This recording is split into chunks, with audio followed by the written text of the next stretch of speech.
Hey everybody, this is Sean here, and just wanted to give you guys some instructional videos and some knowledge videos. People are asking me all the time, you know so much about all these RC cars and all this stuff. Why don't you impart some of your wisdom? Excuse me. Why don't you take some time and explain to some of these people what happens, what does what, and why you choose the parts that you choose? And so I just figured I'd take some time and make an instructional video for you guys. Okay, so first thing we're going to do is we're going to take a look at this Axial SCX 10.2. This is the second version of the Axial SCX platform, and it's a fantastic ride. So first thing we're going to do is we're going to go through and just talk about some of the parts and pieces. So this is a recovery strap from our friends over at DSM. Now, the whole purpose for having a recovery strap, I wish I knew, but they look super cool, and everybody that has cool trucks use them too. So let's take this off and let's open it up and get into some of the inner workings of this fantastic ride.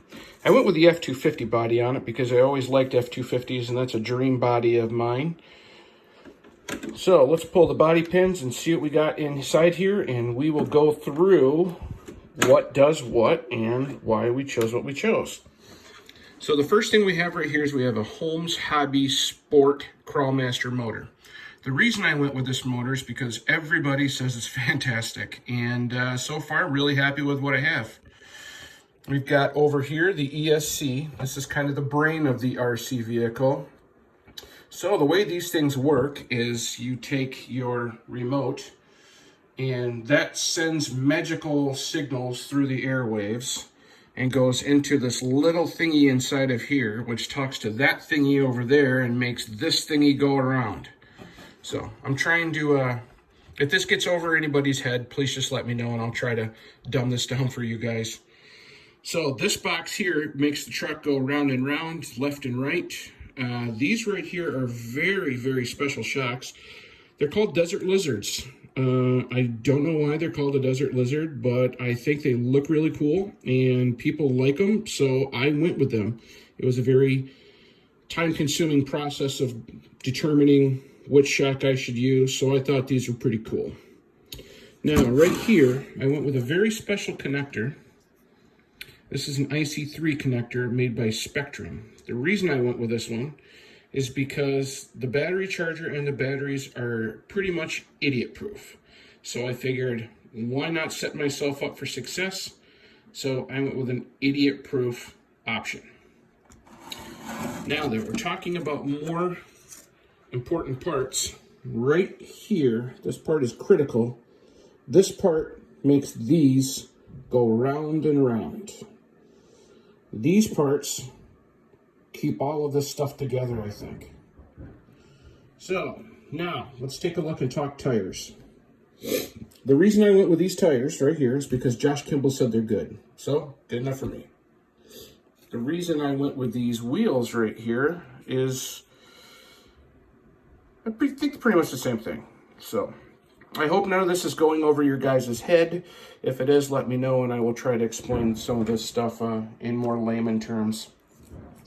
Now, this thing right here is a hinge for this cage. The whole reason I went with this is because Steve Ralston has one, and Steve Ralston has some pretty insane stuff. So I figured if it's good enough for him, it's good enough for this guy.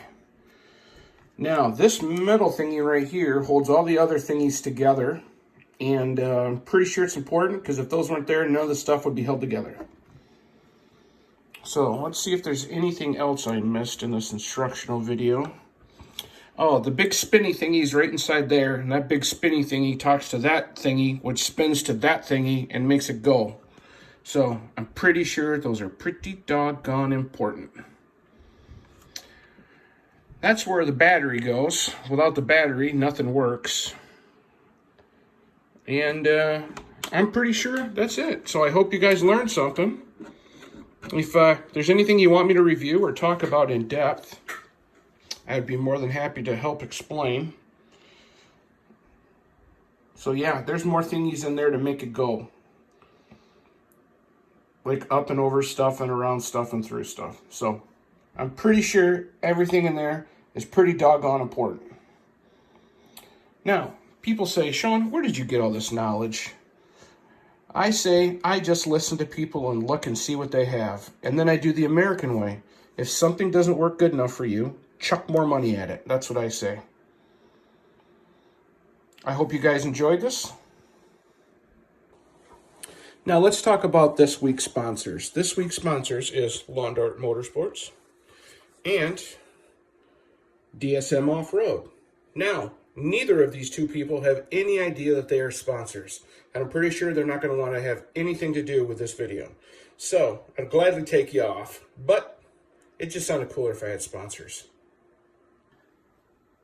In our next video, we're going to talk about the TRX 4 Sport and why this thing does a great job climbing up and over other things. So stay tuned.